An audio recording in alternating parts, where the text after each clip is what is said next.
Sudah, Pak. Oke, sudah? Sudah bisa? Oke. Sudah, Pak. Nah, yang kedua adalah tentang kuantitasasi momentum. Jadi sama dengan H bar K. Ini sebenarnya jadinya nanti adalah H P sama dengan H per P sebenarnya nanti di situ. Jadi kemarin, H per lambda ya, saya lupa itu nanti. Jadi nanti kalau kalian ubah, itu menjadi H bar K. Nah, K ini adalah bilangan gelombang yang rumusnya adalah 2V per lambda di situ. Jadi nanti di sini kalau kalian lihat, ini ada kaitan ini ada omega, ada K. Di gelombang itu kita selalu memiliki yang namanya bilangan gelombang K, satu lagi adalah bilangan gelombang omega. Jadi ini adalah frekuensi di temporal atau frekuensi waktu, ini adalah frekuensi ruang di situ. Karena momentum itu adalah momentum dalam ruang. Nah, nanti di sini kita akan bentuk suatu persamaan dinamika partikel.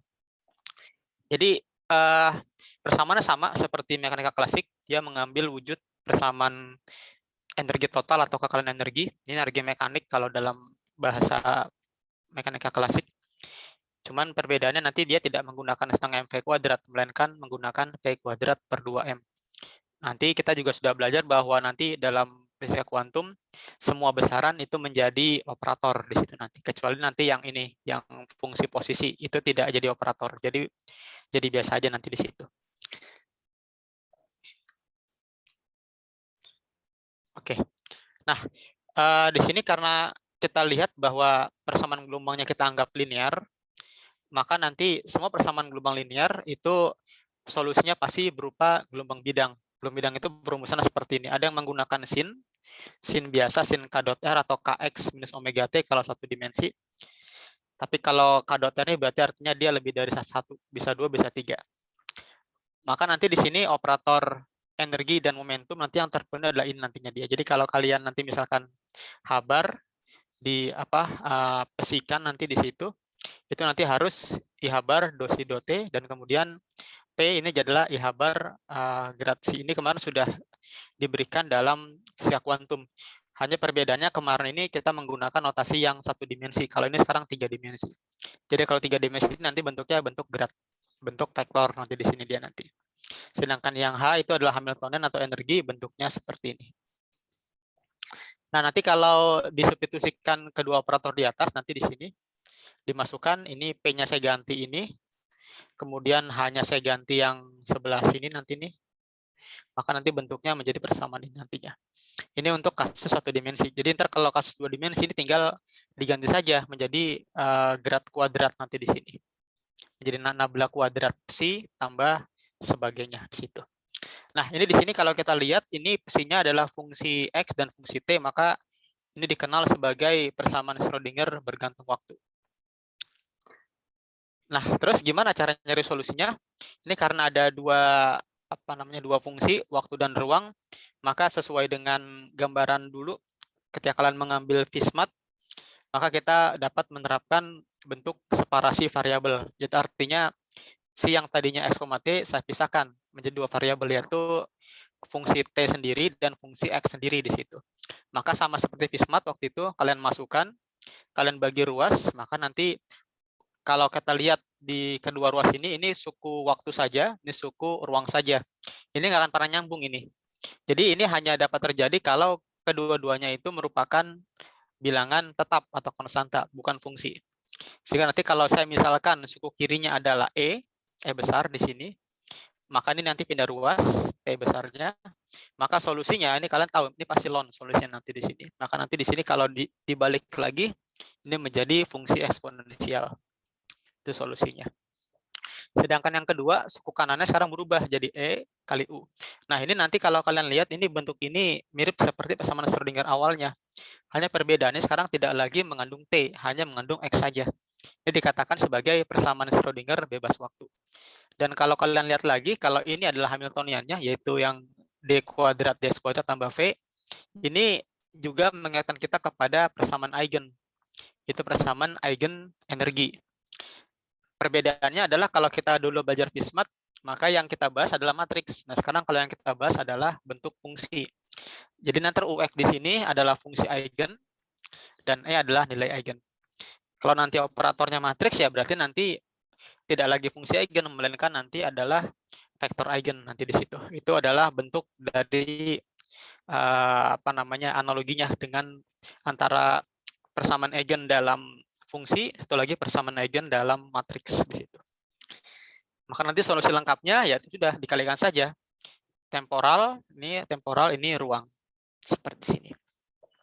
Nah, nanti di sini artinya kita bisa tahu solusi persamaan Schrödinger apabila diketahui potensial luar kita tahu dan juga diberikan syarat batas. Nah, syarat batasnya ini bila ada, tergantung nanti dari kasusnya. Oke.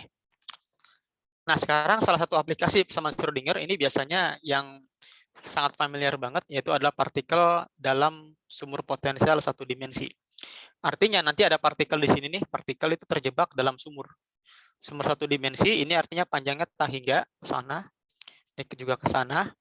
Jadi artinya si partikel ini nggak bisa tembus ke sini, juga nggak bisa tembus ke sini. Jadi hanya terjebak di kotak ini aja nantinya dia. Jadi mau gerak kemanapun juga karena ini bentuknya tak hingga ya, otomatis si partikel itu nggak bisa lewat di sini. Nah di sini nanti artinya pertama kalau untuk yang X kurang dari 0 itu V-nya tak hingga, demikian juga untuk yang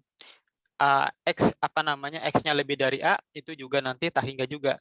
Jadi tapi kalau yang di sini karena ada sumber potensial V-nya di sekitar 0 sampai A itu adalah 0. Nah, nanti di sini kalau kita lihat berarti artinya saya nggak menemukan partikel di sini, juga nggak menemukan partikel di sini. Hanya partikel yang di sini saya temukan. Berarti nanti ada syarat batas. Syarat batasnya adalah di ujung sini. Berarti fungsi eigennya ini harus 0. Kenapa? Karena nanti adanya namanya syarat kontinuitas. Artinya titik yang ke kanan dengan titik yang ke kiri itu harus sama. Itu namanya syarat kontinuitas. Itu kalian pernah belajar dulu. Jadi ada limit kiri dan limit kanan itu harus sama. Maka kalau sama maka bisa dihitung apakah dia kontinu atau enggak. Nah, itu juga sama nanti. Itu artinya di di X sama dengan 0 dan juga di X sama dengan A itu fungsi eigennya harus 0. Jadi yang tidak 0 fungsi eigennya hanya di sekitar ini aja nanti di situ. Jadi nanti persamaan eigen yang ingin dicari ini nanti V-nya 0 ya. Tadi sudah dikasih tahu ini V-nya 0. Sehingga nanti E-nya nanti tinggal diputar aja tadi. Ini nanti. Jadi kalau ininya 0 berarti nanti ininya tinggal diputar ke sini jadi minus 2M bar. E-nya pindah ke kiri jadi positif. Seperti ini. Nah, ini sekarang kita definisikan. Ini kita anggap E-nya positif ya. Jadi ntar definisikan K kuadrat 2ME bar kuadrat. Kenapa didefinisikan kayak begini? Ini nanti biar nanti jadinya jadi seperti mirip oscilasi harmonik. Ini sebenarnya soal di UTS yang soal nomor terakhir kalau nggak salah. Cuman ini yang dibahas adalah kelas yang sebelah. Kalau saya memang belum bahas ini makanya. Nah, nanti didefinisikan nanti solusi yang mungkin ya ini berarti kalau kalian lihat ini kan mirip seperti bentuk osilator harmonik di sini nantinya dia. Maka nanti bentuknya ya cuma 2 kalau nggak sin atau cos. Jadi ntar ditulis penjumlahannya. Maka nanti kalian masukkan syarat batas X sama dengan 0, U harus 0, maka nanti hanya dapat terjadi kalau B-nya 0. Karena cos 0 itu 1, jadi B sama dengan 0. Lalu yang kedua, saat X sama dengan A, dia harus U0 juga. Tapi kalau U-nya 0, kalau saya ambil A-nya 0, maka tidak ada solusi. Karena kalau A-nya 0, B-nya 0, U-nya juga pasti 0. Berarti artinya dia solusi trivial. Jadi solusi yang tidak ada fisisnya. Fisisnya adalah ya berarti partikel nggak ada di situ. Padahal kita pengennya itu adalah partikel ya di situ otomatis. Nah, berarti nanti di sini A-nya nggak boleh 0. Yang boleh 0 adalah sinusnya kalau gitu. Jadi sin K sama dengan 0, sehingga K nilai sinus sama dengan 0 itu adalah suatu kelipatan bilangan bulat dari N kali V, di mana N-nya 1, 2, dan sebagainya. Berarti misalkan sinus KA sama dengan berapa? 2V atau V, maka dia pasti 0 di situ. Maka K-nya adalah NV per A. Atau kalau saya masukkan ke dalam energi yang tadi, ini energi yang tadi ya, ini saya masukkan K-nya, maka saya dapat ini. Berarti sekarang energinya ini bergantung kepada indeks N di sini. Tapi N-nya ini nggak ada yang pecahan, hanya bilangan bulat. Itu artinya ini dikatakan sebagai sifat yang diskrit atau terkuantisasi. Jadi kalau diskrit itu artinya dia bergantung kepada suatu nilai bilangan bulat. Jadi tidak ada bilangan pecahan. Beda kalau misalnya fx, misalkan x kuadrat, x-nya boleh berapa aja, itu artinya dia bukan terkuantisasi, melainkan sifatnya kontinu di situ. Nah, kalau ini discrete, jadi artinya nanti kalian nggak akan pernah menemukan n sama dengan 0,5, itu nggak mungkin. Atau n sama dengan 1,5, itu maka nanti ini bilangannya seperti dipecah-pecah gitu nantinya dia. Dan nanti fungsi eigennya ini tinggal dimasukkan saja nanti di sini un-nya sama dengan akar 2A sin nvx per A. Ini dapat dari mana? Akar 2 per A ini didapat dari normalisasi yang pernah dulu kita pelajari. Nanti tinggal kalian integralkan 0 sampai A. Nah, nanti di sini dibuktikan juga sih ortonormalitas, artinya kalau saya kalikan dengan yang bukan indeksnya sama, maka dia 0. Tapi kalau indeksnya sama, dia 1. Nanti dari sini nanti kalian akan dapat konstantanya adalah akar 2 per A di situ. Nah, nanti di sini kita juga lihat. Ini mungkin kalian pernah lihat bentuk-bentuk seperti ini mirip seperti bentuk dawai kalau kalian lihat. Bentuk tali yang mirip tali yang kedua ujungnya terikat. Ini adalah setengah panjang gelombang ya dulu ya, kalau ingat ya. Ini adalah satu panjang gelombang di sini nanti. Ini 1,5, ini 2. Nah, jadi ini kosong nih, ini kosong. Ini tidak ada energi di sini. Ini juga kosong, tidak ada energi di sini juga kosong. Ini ada kenapa dikatakan ini discrete. Dan nanti kalau kalian nanti minggu depan kita akan bahas tentang yang namanya superposisi. Karena ini sifat gelombang linear, maka nanti berlaku sifat superposisi linear di situ nantinya. Cuman minggu depan aja. Nah, jadi nanti di sini artinya solusi persamaan Schrödinger untuk partikel dalam kotak itu sebenarnya adalah gelombang stasioner sebenarnya nanti dia. Ini adalah setengah lambda, 1 lambda, ini adalah 1,5 lambda, ini adalah 2 lambda dan sebagainya. Energinya ya seperti ini energinya. E1, E2, 3, E4 dan seterusnya. Oke.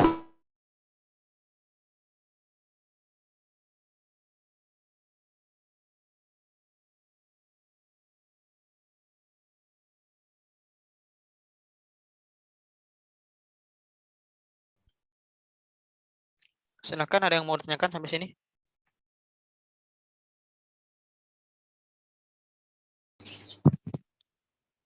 Pak, buat bilangan K tadi, K kuadrat sama dengan apa ya?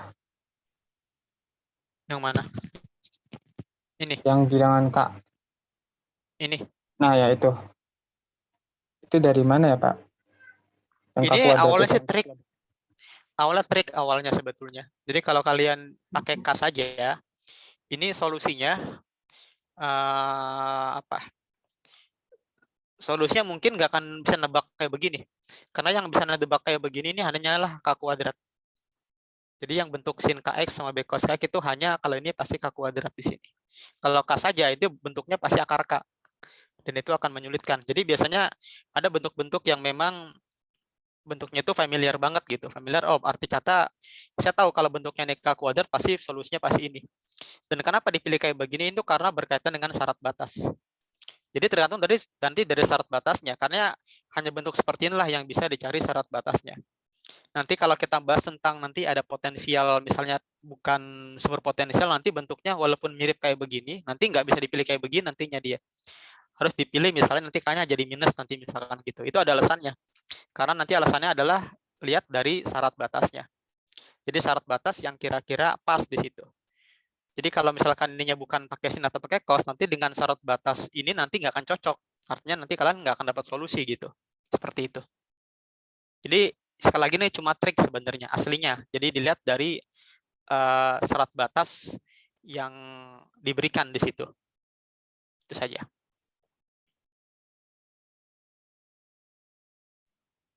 Itu ada hubungannya sama PDO 2 orde nggak sih, Pak? Kenapa? Yang PDO itu. Persamaan diferensial. Iya. Persamaan apa tadi? Iya, Second ada order. hubungannya. Iya, ada Ya. hubungannya. Ini kan kalau kalian lihat, ini sebenarnya kalian boleh pakai apa aja ya sebenarnya. Mau pakai minus K juga boleh. Secara matematis loh ya. Jadi secara matematis kalian boleh mencoba apapun itu, terserah. Solusinya pun kalian dapat dan solusinya bisa berbeda. Tapi ketika kalian lihat syarat batasnya, maka nanti akan berbeda nantinya di situ. Jadi walaupun kalian bisa menggunakan trik apapun itu, ketika nantinya nggak cocok dengan syarat batasnya, maka dibuang. Seperti itu. Makanya nanti kalau nanti kita mungkin minggu depan atau minggu depannya lagi saat kita membahas tentang suatu partikel pada sumber potensial tapi yang tak berhingga. Nanti solusinya walaupun kayak begini mirip nih. Ternyata nanti nggak bisa dimasukkan kayak begini. Karena nanti dia lihat dari syarat batasnya nantinya di situ. Kalau syarat batasnya nggak apa namanya istilahnya nggak sesuai dengan solusinya, maka solusinya ditolak solusinya. Maka harus dicari trik yang lain seperti itu.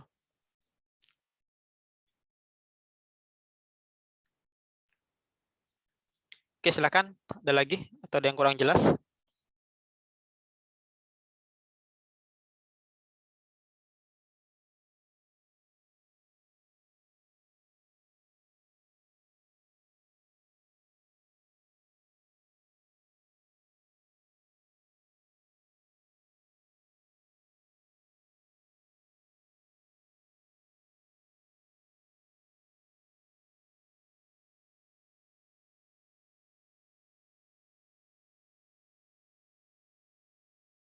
Silakan.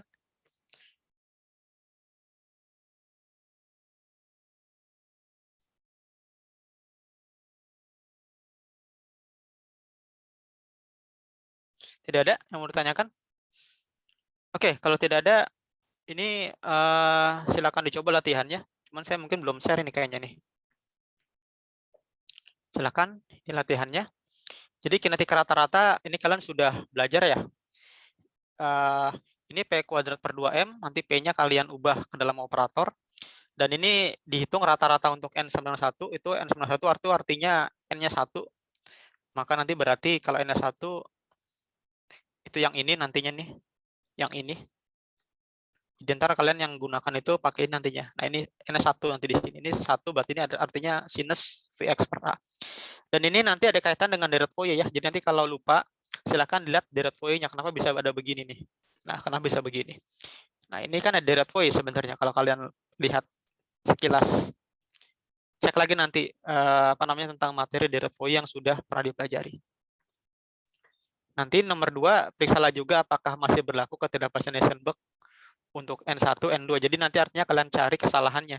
Kesalahan itu kemarin sudah diberikan dalam rumusan statistikanya dalam ujian kemarin itu. Delta X sama delta P rumusnya saya juga agak lupa yang ada akar terus X kuadrat rata-rata minus X rata-rata kuadrat. Saya agak lupa itu.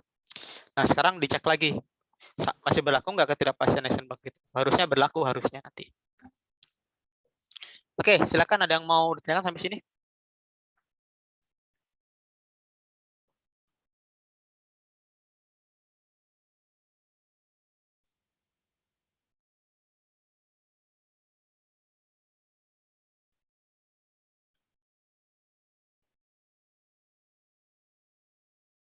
Tidak ada?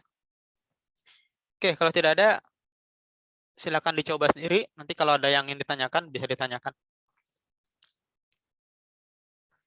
Ini kebetulan Zoom saya hanya sampai 30 menit ini. Nanti kalau mati ya mati sendiri nanti di sini. Sebentar saya share dulu, ini belum saya share rasanya ini.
Oke, nanti kalian silakan nanti dilihat di ininya, di epsilonnya. Sebentar, sedang saya masukkan ini.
Oke, sudah saya share.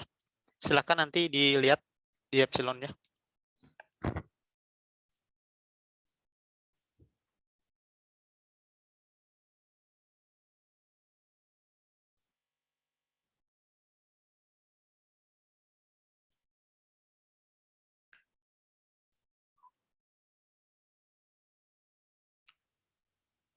Oke, silakan dicoba. Nanti kalau ada pertanyaan, kalian boleh menggunakan Zoom kalau memang masih aktif atau menggunakan WA.